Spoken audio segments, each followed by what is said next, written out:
कुरकुरे समोसे का ठेला। आओ समोसे खाओ, गर्मा गर्म समोसे। आओ आओ खाओ समोसे खाओ। ऐसे कुरकुरे समोसे कहीं नहीं खाए होंगे। समोसे के अंदर कुरकुरे कभी नहीं पाए होंगे। आओ आओ कुरकुरे खाओ। आओ आओ कुरकुरे खाओ, समोसे के अंदर कुरकुरे खाओ। माधव ऐसे ही कुरकुरे समोसे बेच रहा होता है कि तभी उसके पास पिंकी नाम की एक छोटी सी लड़की आती है और कहती है, अंकल, क्या ये बात सच है कि आपके पास कुरकुरे समोसे मिलते हैं? मुझे तो कुरकुरे खाना बहुत अच्छा लगता है। हाँ बेटा, मेरे पास कुरकुरे समोसे मिलते हैं। आप बताओ, आपके लिए समोसा लगा दूं? बस 10 रुपए का है। तभी वहाँ पर पिंकी की माँ आरती आती है और कहती है, अरे नहीं नहीं भाई साहब, रहने दीजिए। वैसे भी कुरकुरे सुना है प्लास्टिक का बना हुआ होता है। मेरी बेटी की तबीयत खराब हो जाएगी तो आप इलाज के पैसे देंगे क्या? हमें नहीं खाने आपके कुरकुरे समोसे। माधव ये बात सुनकर बिल्कुल भी परेशान नहीं होता और हंसते हुए आरती को जवाब देता है, अरे बहन जी, आप बेकार में क्यों परेशान होती हैं? भले ही मेरे समोसे कुरकुरे समोसे हैं, लेकिन ये वो कुरकुरे नहीं हैं जो बाजार में मिलते हैं। ये कुरकुरे मेरी पत्नी घर पर बनाती है। अब माधव ये बोलकर एक समोसा आरती को भी देता है। आरती जैसे ही समोसा खाती है तो तारीफ करते हुए कहती है, अरे भाई साहब, आपके कुरकुरे समोसा तो बहुत अच्छे हैं और इसके अंदर ये जो आपने कुरकुरे भरे हुए हैं ये तो बहुत ही करारे हैं। ये तो बाजार वाले कुरकुरे जैसे हैं, लेकिन उससे बहुत अलग भी है। आखिर ये सब आपने सोचा कैसे? माधव गांव के अंदर समोसे का ठेला लगाया करता था, लेकिन उसके समोसे ठंडे हो जाया करते और कभी कभी आलू खराब हो जाते। आज भी वो घर आया। क्या बात है जी, आज भी आप बहुत ज्यादा उदास लग रहे हैं। लगता है आज भी ज्यादा अच्छी कमाई नहीं हुई है। पूरे दिन में सिर्फ 5 समोसे बिके हैं। सिर्फ 50 रुपए की कमाई हुई है। इतने का तो हमने सामान लगा दिया होगा। पूरा दिन धूप में घूमो वो अलग, ऊपर से जो बचे हुए आलू थे वो भी खराब हो गए। कोई बात नहीं जी, दुख के दिन है। आज नहीं तो कल बीत ही जाएंगे। वैसे भी परमात्मा अच्छे दिन दिखाने से पहले बुरे दिन दिखाकर परीक्षा लेता है। आप समझिए कि वो भी हमारी परीक्षा ही ले रहा है। ऐसी कौन सी परीक्षा है जो खत्म ही नहीं हो रही? मुझे तो कभी कभी समझ में नहीं आता कि मैं करूं तो क्या करूं। ऐसे कुछ दिन बीतते हैं। माधव को पता चलता है कि उसकी माँ जो शहर में अपने दूसरे बेटे के साथ रहा करती थी, वो गांव में उससे कुछ दिन पहले मिलने के लिए आ रही थी। माधव ने आशा से कहा, आशा सुनो, मैं समोसे का ठेला लेकर जा रहा हूँ और माँ आने वाली है। तुम कुछ अच्छा सा बनाकर रख लो ताकि माँ खा सके। ज्यादा पैसे तो नहीं है, लेकिन मैं चाहता हूँ कि माँ कई महीनों के बाद हमसे मिलने आ रही है तो हम उन्हें अच्छे से अच्छा खिलाएं। और अगर समोसे बच गए तो मैं वो भी ले आऊंगा। फिर वही गर्म करके चाय के साथ सारे मिलकर खाएंगे। अच्छा, आप निश्चिंत होकर जाइए, मैं सब कुछ बहुत अच्छे से संभाल लूंगी। अब आशा ने चावल को पीसकर उसे पानी में बाहर रखा और धूप में सुखा दिया और उसमें कई तरह के मसाले मिलाकर घर के कुरकुरे तैयार कर लिए। शाम को माधव और आशा की सास आ गए आप सब लोग? चलिए हाथ मुंह धो लीजिए, मैं चाय नाश्ता लगा देती हूँ। आशा ने सब लोगों के लिए अपने हाथों के बने हुए चावल के कुरकुरे रख दिए, जिसे खाकर उसकी सास ने कहा, अरे वाह बहू, ये चावल के कुरकुरे तो बहुत शानदार लग रहे हैं। खाने में कितने अच्छे हैं और मसालेदार भी कितने हैं। चाय के साथ ये खाकर मजा आ गया। सच में आशा, तुमने तो दिल जीत लिया। अगर तुम्हें इतनी बढ़िया चीज बनानी आती थी तो अब तक बनाई क्यों नहीं? आज आपने बताया कि माँ जी आ रही है, बस इसलिए इसी खुशी में बना दिए। आप भी तो माँ जी के लिए समोसे बनाने वाले थे, आपने बनाए क्यों नहीं? माधव निराश हो जाता है और आशा और अपनी माँ को कहता है, क्या बताऊं माँ, आशा, समोसे फिर से बनाने के बारे में सोचा, लेकिन तब तक आलू खराब हो गए थे। अब मैं समोसे कैसे बनाता? माधव की माँ ने जब ये बात सुनी तो उसके बाद आशा और माधव से कहा, अरे माधव, तू किस जमाने में जी रहा है? आजकल तो गली गली में अलग अलग तरह के समोसे मिलते हैं, जैसे आलू का समोसा, पनीर का समोसा, गोभी का समोसा, चॉकलेट समोसा। मैं इतनी बुढ़िया होकर इतनी आधुनिक बात को जानती हूँ। तू तो जवान है, फिर तो तुझे ये सब कुछ पता होना चाहिए। पर माँ, मैं किस चीज का समोसा बेचूं जो खराब ही ना हो और जिसमें लागत भी ना लगे? तभी माधव की माँ ने आशा के बने हुए कुरकुरे को देखा। माधव, तेरे बगल में छोरा है और तू शहर में ढिंडोरा कर रहा है। तू कुरकुरे समोसे क्यों नहीं बेचता? ये खराब भी नहीं होंगे और ज्यादा समय तक ताजा रहेंगे। ये बात बहुत अच्छी कही है माँ जी ने। मुझे नहीं पता था कि हमारी माँ जी इतनी मॉडर्न और इतनी समझदार भी है। माँ जी ने तो आते ही घर की लक्ष्मी की तरह हमारी सारी परेशानी दूर कर दी। माँ जी, जब आप इतना कह रही हो तो फिर अब मैं कुछ दिन गांव में कुरकुरे समोसे बेचकर देखूंगा। अगर मुझे इससे फायदा होता है तो मैं यही बेचना शुरू कर दूंगा। और इस तरह मैं गांव में कुरकुरे समोसे बेचने लगा। ये नुकसान भी नहीं करते और बच्चों से लेकर बड़े तक सभी इसे पसंद करते हैं। ये तो बहुत बढ़िया बात है। बताइए माधव भाई, आपने एक काम करना, परसों मेरे घर मेरी ननद को देखने लड़के वाले आ रहे, आप कल मेरे घर ध्यान से ये समोसा भिजवा देना। आप बिल्कुल भी चिंता मत कीजिए बहन जी। जी मैं बहुत अच्छे से समोसे बनाकर भिजवा दूंगा। अगर आप कहेंगे तो फिर मैं और भी तरह तरह के समोसे का ऑर्डर ले लूंगा। माधव ये बोलकर घर आ जाता है तो वहीं आशा भी बहुत ज्यादा खुश थी। अब माधव की माँ वापस चली गई थी और आशा ने माधव को देखकर कहा, आज भी आपका चमकता हुआ चेहरा बता रहा है कि आपकी कमाई बहुत अच्छी हुई है। भगवान करे इस कुरकुरे समोसे वाले की किस्मत ऐसी चमकती रहे। तभी माधव के घर के बाहर एक गाड़ी आकर रुकती है और उसमें से किशोर नाम का एक आदमी उतरता है और कहता है, ये माधव जी का घर है, मुझे उनसे कुछ जरूरी बात करनी थी। हाँ मैं ही माधव हूँ, बताइए क्या हो गया। आपने अपनी माँ के हाथों कुछ समोसे बांधकर शहर भिजवाए थे। मैं उनकी सोसाइटी में रहता हूँ। दरअसल मैं पैक्ड नाश्ते का व्यापार करता हूँ और मुझे आपके कुरकुरे समोसे का आइडिया बहुत अच्छा लगा। मैं चाहता हूँ कि आप हमें भी छोटे साइज के कुरकुरे समोसे सप्लाई करें, जिसमें मैं अपनी कंपनी की पैकिंग करके मार्केट में सप्लाई करना चाहता हूँ। ये तो बहुत अच्छी बात है, मैं इस काम के लिए तैयार हूँ। लेकिन मैं अपना गांव छोड़कर नहीं जाऊंगा, क्योंकि मुझे अपने गांव से बहुत ज्यादा प्यार है। आप बिल्कुल भी चिंता मत कीजिए, मैं यहीं आसपास कोई किराए का गोदाम देखकर आपका काम शुरू करवा देता हूँ। इसी बहाने आपके गांव के लोगों को रोजगार भी मिल जाएगा। आपका बहुत बहुत शुक्रिया भाई साहब, आपने तो हमारे गरीब परिवार की किस्मत को ही बदल कर रख दिया। मैं भी अब से इनकी पूरी मदद किया करूंगी कुरकुरे समोसे तैयार करवाने में। ठीक है बहन जी, ठीक है भाई साहब, मैं चलता हूँ, बहुत काम बाकी है। किशोर ये बोलकर अब एक चेक देकर चला जाता है। माधव वो चेक देखकर बहुत खुश होता है।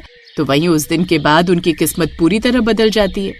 अब माधव ने किशोर के साथ पार्टनरशिप में काम शुरू कर दिया था और उसके कुरकुरे समोसे बनाने के लिए गांव के कई लोगों को रोजगार भी मिल रहा था। एक दिन फैक्ट्री के अंदर, माधव भाई तुम्हारा बहुत बहुत शुक्रिया।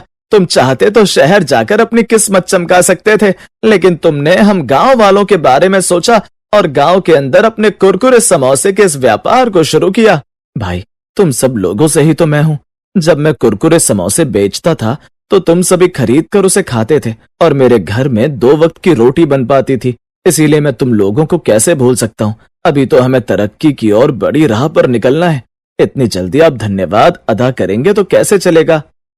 अब माधव ऐसे ही गांव के अंदर अपनी भी एक छोटी सी दुकान डाल लेता है, जहां पर वो कुरकुरे समोसे बेचा करता और बचा हुआ सारा माल वो किशोर को सप्लाई किया करता।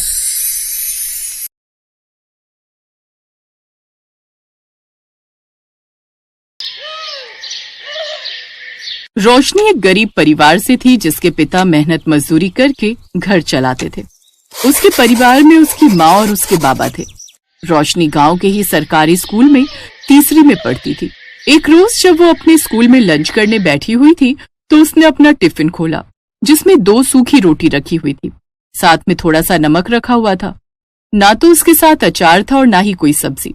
ये देख रोशनी उदास हो गई। क्या यार, आज फिर सूखी रोटी। ये नमक के साथ रोटी खाकर तो मैं तंग आ चुकी हूँ। तभी रोशनी की सहेली काजल उसके पास आई। ए रोशनी, ये ले कुरकुरे खाएगी। कुरकुरे? ये कैसे होते हैं? अरे खाकर देख, ऐसी मस्त चीज नहीं खाई होगी तूने।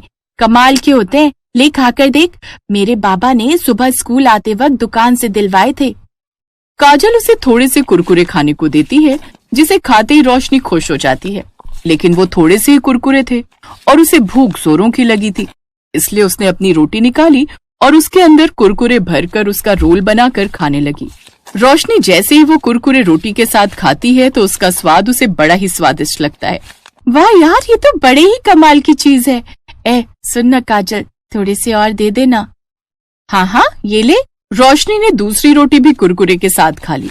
दरअसल रोशनी का परिवार गरीब था और सब्जियों के दाम आसमान छू रहे थे और उनकी इतनी कमाई नहीं थी कि वो इतनी महंगी सब्जियां बनाकर खा सके। कुछ दिन बाद फिर काजल स्कूल में कुरकुरे लेकर आई, तो इस बार एक पैकेट वो रोशनी के लिए भी ले आई। उस रोज रोशनी के दिमाग में ना जाने क्या आया, उसने थोड़े से कुरकुरे खाए और बाकी घर ले आई। फिर शाम को जब उसकी माँ आटा गूंथ रही थी तो उसने जानबूझकर वो कुरकुरे उस आटे में डाल दिए। ये तूने क्या किया? एक तो पहले ही घर में राशन इतना कम है, ऊपर से तुमने ये आटे में क्या मिला दिया? माँ ये कुरकुरे है और इसको ना आटे में गूंथ कर सेक दो। दिमाग खराब है इस लड़की का। लेकिन अब इसके अलावा और चारा भी क्या है, नहीं तो ये आटा फेंकना पड़ जाएगा। रोशनी की माँ हेमलता आटे में कुरकुरे चूर कर गूंथ देती है, जिसके बाद तवे पर कुरकुरे से भरी हुई रोटियां बनकर तैयार हो जाती हैं। रोशनी को वो कुरकुरी रोटियां बड़ी पसंद आती हैं, साथ ही उसके घर वालों को भी। ऐसे ही समय बीतता है और अब रोशनी 20 साल की हो जाती है। उसके घर वाले उसके लिए रिश्ता देखना शुरू कर देते हैं।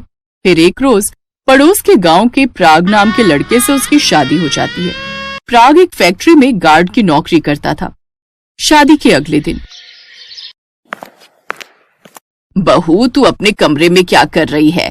चल आकर अपनी पहली रसोई की रस्म पूरी कर और जो भी तुझे बनाना आता है बना लेना। जी माँ जी, मैं बस 2 मिनट में आई। रोशनी ने झट से अपना बैग खोला और उसमें से कुरकुरे का पैकेट निकाला, जिसे देख उसका पति प्राग उससे बोला, रोशनी, तुम अपनी पहली रसोई में हमें कुरकुरे खिलाओगी क्या?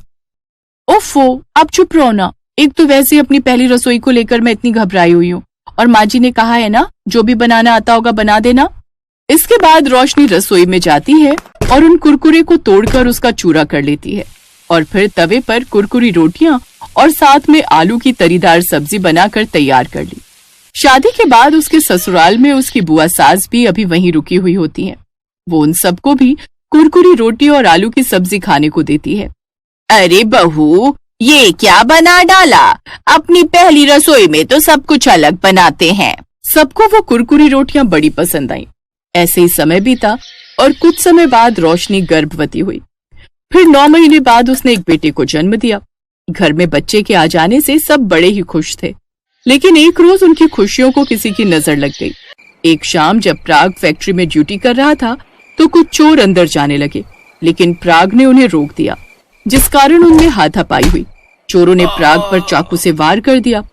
तभी दूसरे गार्ड ने जल्दी से पुलिस को फोन करके वहां बुला लिया।